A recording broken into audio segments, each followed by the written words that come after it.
শিলচৰত চিলনী চোৰৰ সন্ত্ৰাস প্ৰাতঃ ভ্ৰমণলৈ যোৱা মহিলাৰ পৰা সোণৰ কাণফুলি থপিয়াই নিলে চোৰে।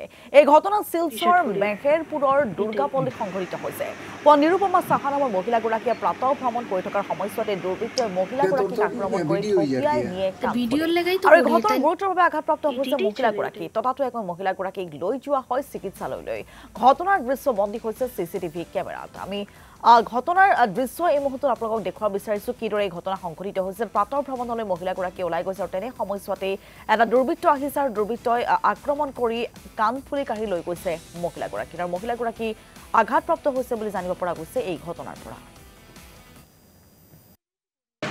পিছন দিকে আমি ফুল গাছের দিকে যখন হাত ইয়ে করছি যে একটা ফুল পানো পিছন দিকে কপ করে আমার গলায় ধরছে। গলায় ধরার সঙ্গে সঙ্গে আমি বামার দিয়া আমি চেন এবং আবুস্কুটটা আমি টাইট করে ধরছি। ধরার পরে ডাইনাতে আমি চেষ্টা করতেছি ওরে আটকানোর জন্য। অনেক সময় অনেক চেষ্টা করছি ডাইনার দিয়ে, কিন্তু ওরে পারতেছি না। অনেক চিৎকার দিচ্ছি, কোনো লোকজনও পাই নাই রাস্তায়। তখন একটা সময়ে আমার কাটিটা নিয়ে একদম দৌড় দিয়ে একদম এত স্পিডে দৌড় দিছে, চোখের নিমিষে অনেক দূরে চলে আসবে। মানে তারপরে আমি গিয়ে ওটা ধরার আর 1 কিলোমিটার আমি যখন আমার গলায় ধরছে তখন আমি ব্যালেন্স থাকতে পারছি।